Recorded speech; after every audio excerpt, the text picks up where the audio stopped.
here's another in NBC's great parade of new shows.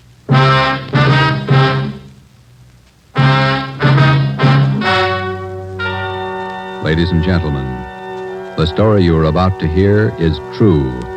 Only the names have been changed to protect the innocent. NBC brings you Dragnet.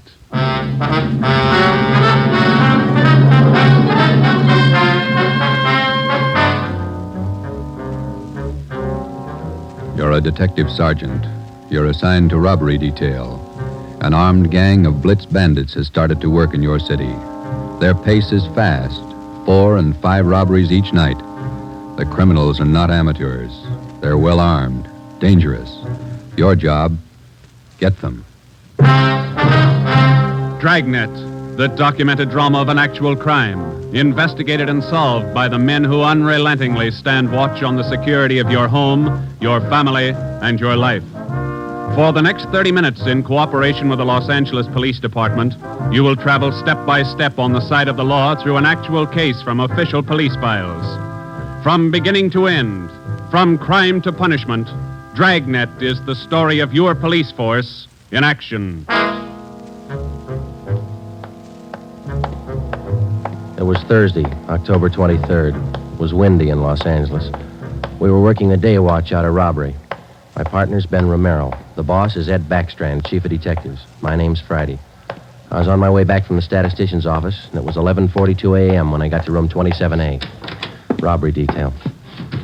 How'd it work out, Joe? Any good prospect? Well, I don't know how good they are, but I got a handful. How many did you get? Well, let me see. 15, 18, 22. Ethel down in the stats office ran them on the IBM for me. There they are. Let's see.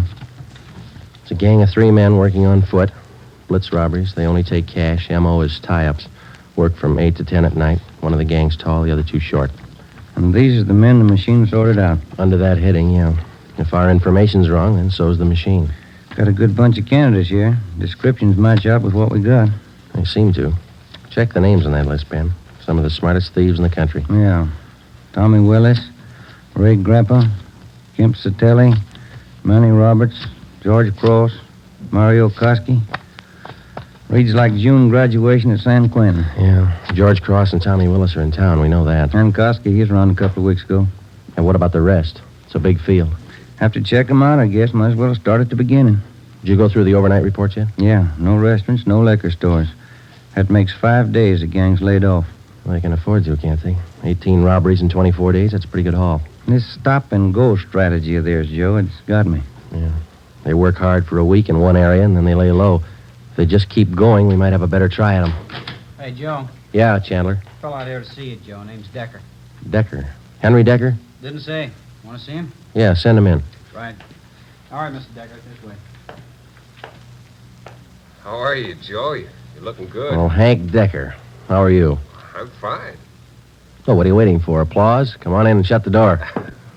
Hank, this is my partner, Ben Romero. Ben, Hank Decker. All right, Hank. How are you, Ben? Hank and I are in service together. Yeah, I just dropped in for a visit, Joe. Are you busy? No more than usual. Sit down. Thanks. I remembered you telling me you were on the PD, so I figured I'd drop around and get an inside track. How do you mean? I just filed with Civil Service to take the exam next month. Figure I'd like to work at being a cop. He's shell-shocked, Joe. Great pep talk you boys hand out. You sure you want to be a cop? Oh, look, I'm 30 years old, Joe. I'm married, high school education, about a year of junior college. What's your wife think? She's not sold. Well, that's why I dropped in. How about coming out to the house for dinner tonight? You want me to sell her? Just talk to her. 7 okay? Yeah, 7's okay. I'm glad to have met you, Ben. Same here, Decker. See you again. Bye. Bye, Joe. See you tonight, Hank. Well, what do you think, Ben? Ought to make a good cop. We had a list of 22 possible suspects. By 5 o'clock, Ben and I had checked out 2 of them who might possibly have had a hand in the blitz robberies of the 18 liquor stores and restaurants in the past 24 days. Number 1 man was Thomas Willis, Caucasian, age 29, 5 feet 11 inches, 175 pounds, dark hair, blue eyes. Number 2 man was Mario Koski, Caucasian, 5 feet 6 inches, 170 pounds, dark hair, dark eyes, large scar under his chin, running across his throat, up to and behind his left ear. According to our informants, and after questioning some of their associates, either Willis or Koski or both could have taken part in the Blitz holdups. We showed their mugs to the victims, but none of them could give us definite assurance that either Willis or Koski were in the holdup gang. At 7 that night, I went out to Hank Decker's house for supper. Met his wife, Linda, his 4-year-old twin boys. We talked about the Army, played with the kids for a while. Before we sat down to eat, we put the boys in bed. Hank was in the kitchen carving the roast. His wife closed the door to the kids' room, and we started downstairs for the kitchen. What do you think of our two atom bombs? Yeah, they're fine kids, Miss Decker. Hank told me that you were worried about him wanting to join the force. I was 12 years old when my father was shot down. He was a policeman in Des Moines. He was only 37 when he died. I wouldn't know what to do if anything like that happened to Hank. What do you want me to say? But does Hank really want it? Can't you talk him out of it? You're his wife. Can you? No, I think it's his choice, Miss Decker. He's going to have to make up his own mind. I'm sorry. If it's what Hank wants, I guess I worry too much. A lot of women marry cops. They have, and they will, and they all worry. Hank will be all right. Will you guarantee it, Joe?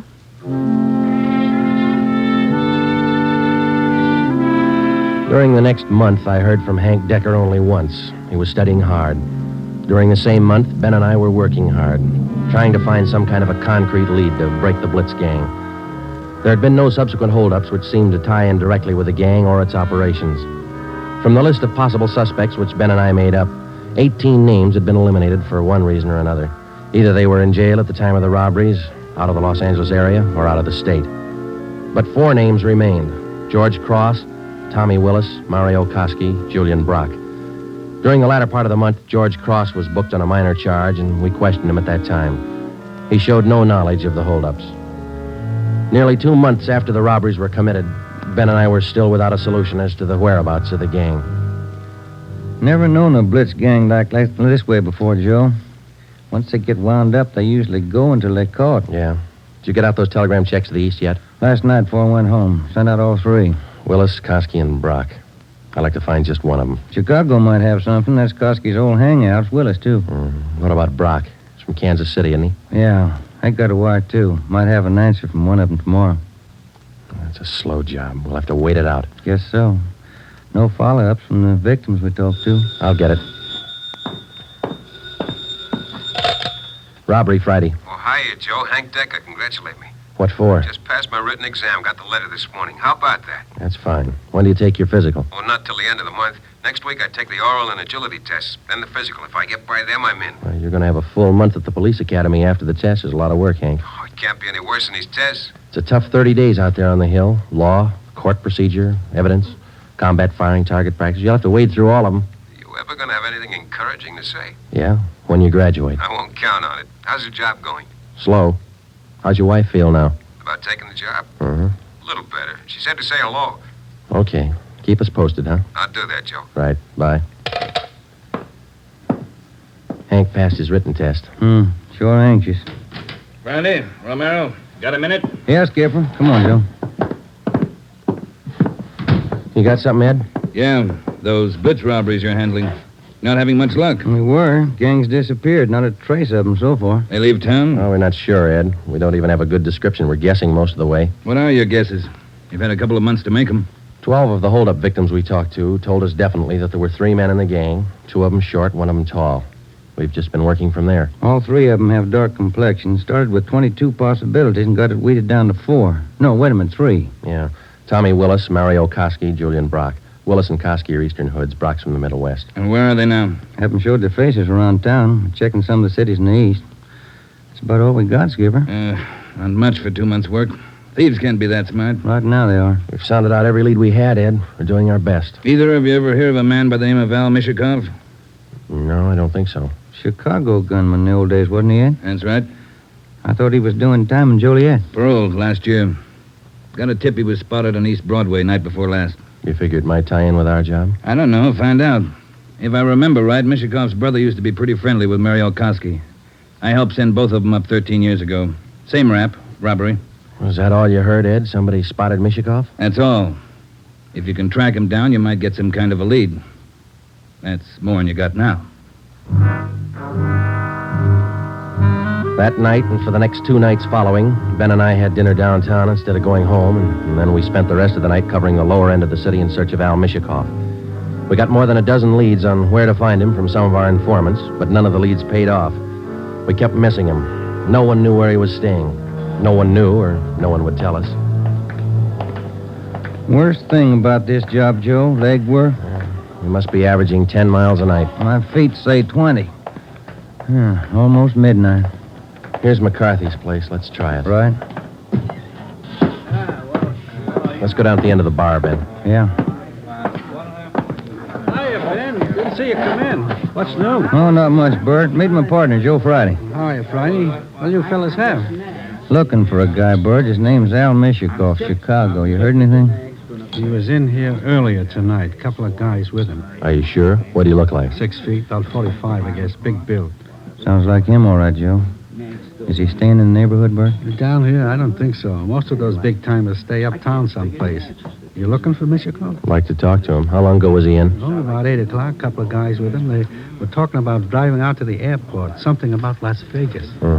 There's an 840 plane for Vegas, isn't there, Ben? I think so. 840, 850. I can't recall which. Bert, do you remember the exact time they left? Exactly. No.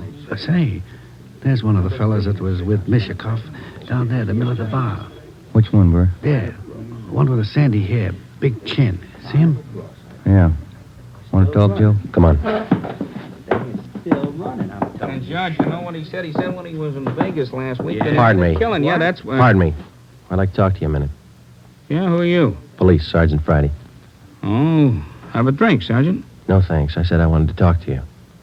Square John, huh? Wait a minute, George. Square John wants to talk to me. Come on outside. We can talk better out there. I ain't done nothing. What's the pitch? I got a right to know. Let's go. Outside. Maybe I don't want to go outside. I think you better. Come on. All right. Quit shoving, you dumb cop, shoving people around. What are you trying to do anyhow? Every sausage. All right, down this way. Car's parked up the next alley, Joe. Hey, look, what's this all about, huh? I got a right to know. You were seen with Al Mishikoff tonight. Where is he? Who? Al Mishikoff. You want us to spell it? I don't think you can spell your own name. Nobody's asking you to play smart. Where's Mishikoff? Out of town. What do you care? Here's the car. All right, inside, you. Now, look, you got me wrong. I ain't done nothing. Where's Mishikoff? You and some other guy drove to the airport with him tonight. Let's have it. I'm clear, I tell you. I just drove out with him, that's all. Where'd Mishikoff go? Vegas. Took the plane for Vegas. When? About 8:30, 8:45. What's up, anyway? Who's the guy traveling with Mishikoff? Nobody. Who's the guy traveling with Mishikoff? Koski. I just met him tonight. Mario Koski, is that the guy? Yeah, I'm leveling. I ain't done nothing. Ben, get to a phone, call the office, contact Las Vegas police. Ask them to pick up Koski and Mishikoff. When we got back to the office, we questioned the man we had picked up for almost 2 hours. His name was John Delmar, an ex-convict. He'd been paroled from Folsom Prison 2 months before after serving 3.5 years for burglary. He said Mishikoff was looking for a man to work with him and Koski. He didn't specify the work. Delmar said he refused the offer, but they parted on friendly terms. He said Koski and Mishikoff told him that they were going to Las Vegas for a few days, then return to Los Angeles. But when Ben and I checked back with the Las Vegas police the next morning, they reported that nobody answering the description of either Koski or Mishikoff was seen arriving or leaving the airport. We checked with the airlines and sent inquiries to law enforcement agencies throughout the entire area. No sign. 3 weeks went by. Still no sign. Nothing in the overnights, Joe. No, not a thing. Oh, yeah, same here. Reno, Sacramento, San Francisco. Nobody's seen him. Ain't got to come out sometime. We can wait. Yeah, we can wait. Gets on your nerves. Let's check with Backstrand. Maybe he's got a job for us in the meantime. You're getting as eager as your friend Hank Decker, Joe. Incidentally, how'd things turn out for him? He passed all his exams, putting in his month's training at the academy now. He should do all right. Hiya. Hi, Mike. Skipper busy? Not in his office. Won't be in till afternoon. What's the matter? He's got a lecture at the police academy this morning.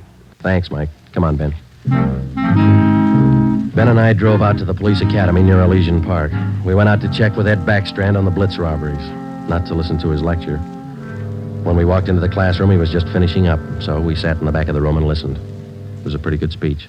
Because of the alertness of the arresting officer, his talent for memorizing detail, and his knowledge of how a criminal acts under a given set of circumstances, the arrest was made.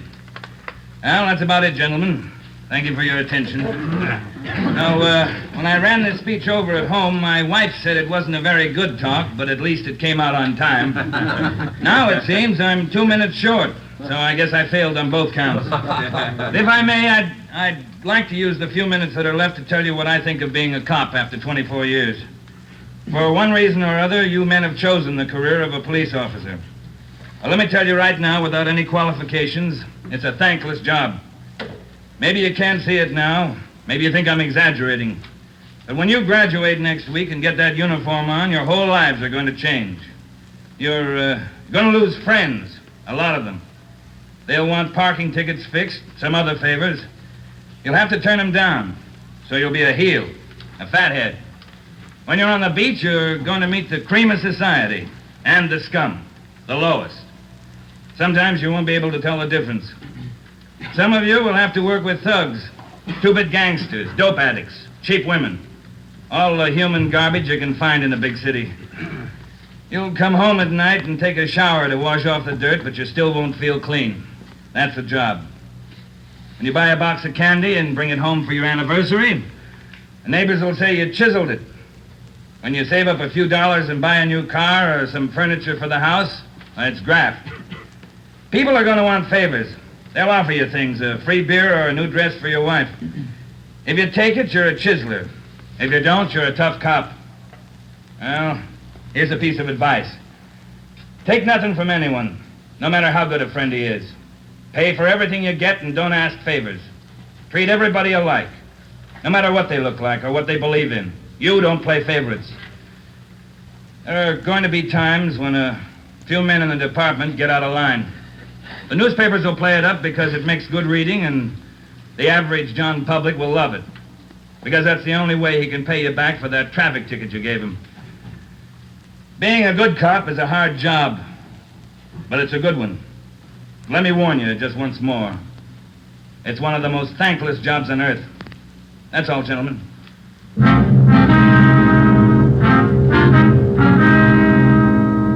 The following week, Hank Decker graduated from the police academy and hit the transfer list for a regular assignment.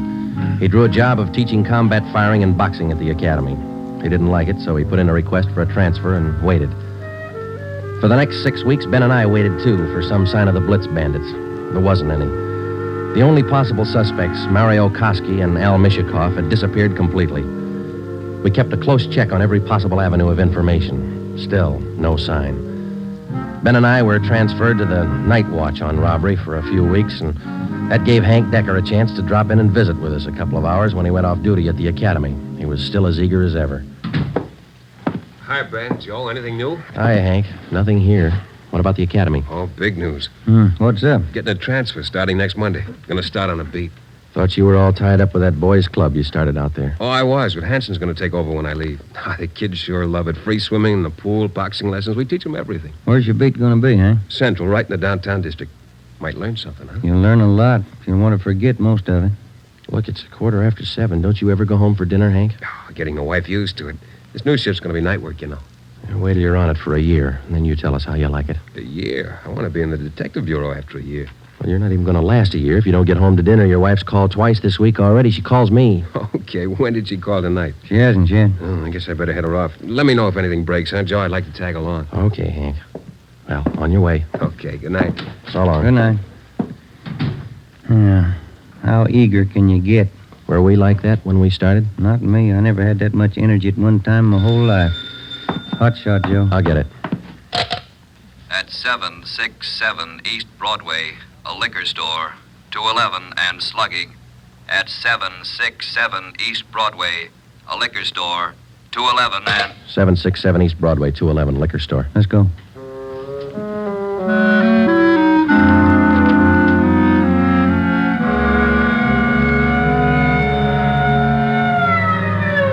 .767 East Broadway, King's Liquor Store. We pushed our way through the small crowd outside the door and into the shop. 2 patrolmen in uniform were already interviewing the proprietor. He had 2 large gashes on his head just above the right temple. He was trembling and badly shaken, but he managed to give us a good description of the hold-up men. Yeah. I can tell you what they look like. 3 of them. One short, one tall, husky, another short one, fat. You remember what they were wearing? Coats. All 3, dark coats. One of the short men, he had a big scar here on the throat, like this. After the 3 men robbed the store, they slugged me and tied me up. Turner, this man's hurt. You call an ambulance? On the way, Sergeant. That's fine. We have just one more question, Mr. King. Here's a handful of pictures. We'd like you to tell us if any one of these men were in the gang that held you up tonight. Let me look. There you are. Take your time. No. No, not him. No. No. Oh, this one. Here. He took the money from the register. Would you look through the rest, please? Are there any more? Let me see again. No. No. Oh, here. Another one. The fat one with the scar. This is him. I think he's the one that slugged me. Thanks, Mr. King. Here's our card. We'll be contacting you later. Turner, will you and your partner take the crime report? We got some checking to do. Right, Sergeant. Thanks. Come on, Ben. Yeah. Koski and Mishikov. He picked out both of them, Joe. Yeah, he certainly did, didn't he? Attention all units. Attention all units. Wait a minute. The southeast corner of Broadway and East 3rd, a liquor store and restaurant 211, code 3. All units, the southeast corner of Broadway. Come on, Ben, let's roll. and East 3rd. When we got to the liquor store and restaurant at Broadway and East 3rd, Ben and I knew for certain that Koski and Mishikov were back in the city and working hard. Their M.O. matched down to almost the smallest detail. We put a call through to communications, and the entire Central Division was alerted. Then we called Chief Backstrand and told him the news. He assigned a special detail from the Metropolitan Unit to patrol the area until further notice. But at 9:23 p.m., before they pulled out of the police garage, the Blitz bandits added 2 more liquor stores and 1 more restaurant to their list of victims. Early the next morning, Ben and I met with Chief Backstrand in his office. You got a make on that 3rd man yet? We ran his description through R&I early this morning, Ed. Closest candidate's a guy by the name of Julian Brock. Done time here in New York. Any tie-up with Koski or Mishikov? Mama sheet says he knows Koski pretty well. And that's good enough. Now, how do you think you're going to get these thieves? We've got the alert out, Chief. Special detail from Metropolitan Division's been briefed. Communications all set. All right, here's a tip for you. Tell the men if there's a hold-up call that only the car in the area of the hold-up will handle it. These thieves are no amateurs. They may try some decoy trick. Tell the men to stay in the area they're assigned to until they receive a call. Check? We'll take care of it, Ed. You going to be on hand tonight? And when do you figure on starting? We'll have the full detail out by 6:30. Play it safe and start at 4. Why chance missing him?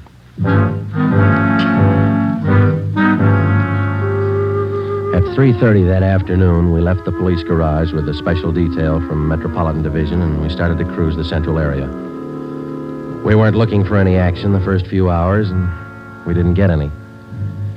The 5 o'clock traffic in the downtown area was heavy as usual. Hope that gang holds off till after 6. We couldn't get out of this traffic if our lives depended on it. Well, we'd probably do better on foot if it wasn't for radio contact.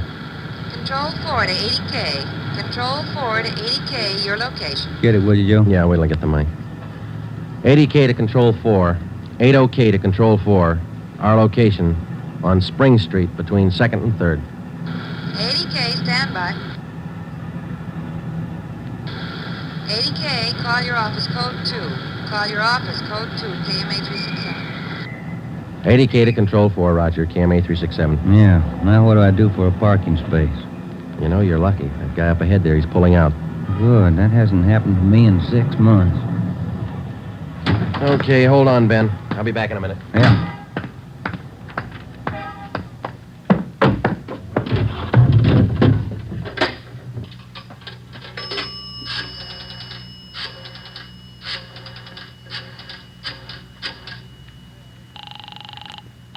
City Hall. 2511. 2511. Robbery, Chandler. This Friday, Bill. You want us? Yeah, just a minute, Joe. Chief wants to talk to you. Hello, Friday. Yeah, Ed. Cruiser car just brought in a guy answering the description of Mario Koski. Yeah? Get over here right away and question the guy. If it is Koski, we can all go home early. Ben and I went back to the office and questioned the man who gave his name as Conrad Larkin. He was Koski's approximate height and weight, same color hair, same color eyes. The resemblance to Koski's picture was evident. We questioned him thoroughly about the Blitz robberies, and then we checked out his fingerprints. The coincidence was hard to overlook, but we were satisfied. The man was not Mario Koski. There was a phone message on my desk to call Hank's wife. I called her, and then we checked with Chief Backstrand again and started for the police garage. It was 10 minutes past 6. Hey, Ben, Joe, wait a minute, will you? Oh, hi, Hank. What's all the excitement? I heard about those jobs last night, the Blitz gang. How about tagging along tonight? What's the stir? You suit yourself, Hank. When are you due home for dinner? I told the wife I'd eat out tonight. You sure you're not due home for dinner? No, not tonight, Joe. Did you have any luck yet? Not so far, Hank. Maybe later on tonight. Come on, here's the garage. How close did you come to the gang last night? Not close enough. 2 steps ahead of us all the way. They sure must work fast. 5 jobs in a row. All right, Hank, let's don't rub it in, huh? Hey, Ben, watch it, will you? Yeah. Woman driver. How about it, Joe? You think I can make the outfit? You can talk to Ed Backstrand. He might get you a transfer after a while. Yeah, I might try it. Joe, look across the street. There's a guy coming out of the bar. Where? In front of the bar. He's standing there. Guy in the dark coat, you see? Yeah. 2 other guys behind him. Who is it? I can't be sure. Ben, you better pull up. Koski. Looks just like his picture. All right. Come on. All right, hold it, mister. We want to talk to you. Run for it, Al, copper! Watch it, Joe! Hank, get down! Get down! 2 of them down, Ben. Other one up alley. Let's go. Did they get Hank? Yeah. All right, hold it right here. All right, Koski, throw out your gun and come out with your hands up. All right, let's return the fire. Come on.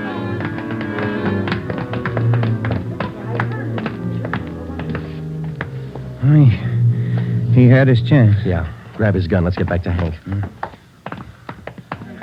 Did you get the guns from the other 2? Yeah, they're dead. Hank got them both. All right, one side, please. Officer, did you call an ambulance? Yeah, they're on their way. Come on, Ben. One side, please. Will you let us through? Hank, how you doing? Not so good, Joe. Ben, will you get the crowd black? Give him some air. Would you just move back and right on walking? Joe, All right, stay there. All right, easy, Hank. They'll be here in a minute. Hank? Hank? How's it doing, Joe? Gone? Yeah, come on.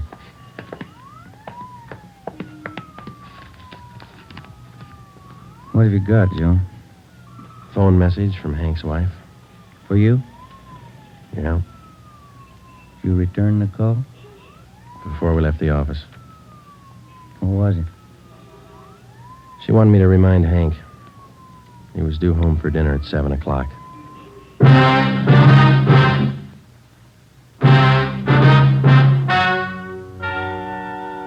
The story you have just heard is true. Only the names were changed to protect the innocent.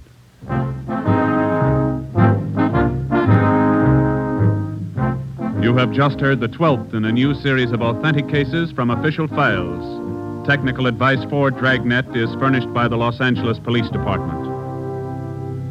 Tonight's program is dedicated to Patrolman James Frank Goggin of the Cleveland Police Department, who, on the morning of January 13th, 1939, gave his life so that yours might be more secure. Dragnet came to you from Los Angeles. If you enjoyed tonight's production of Dragnet, you'll want to listen to Richard Diamond, private detective, as played by the screen's romantic tough guy Dick Powell, heard Saturday on most of these NBC stations. This is NBC, the national broadcasting company.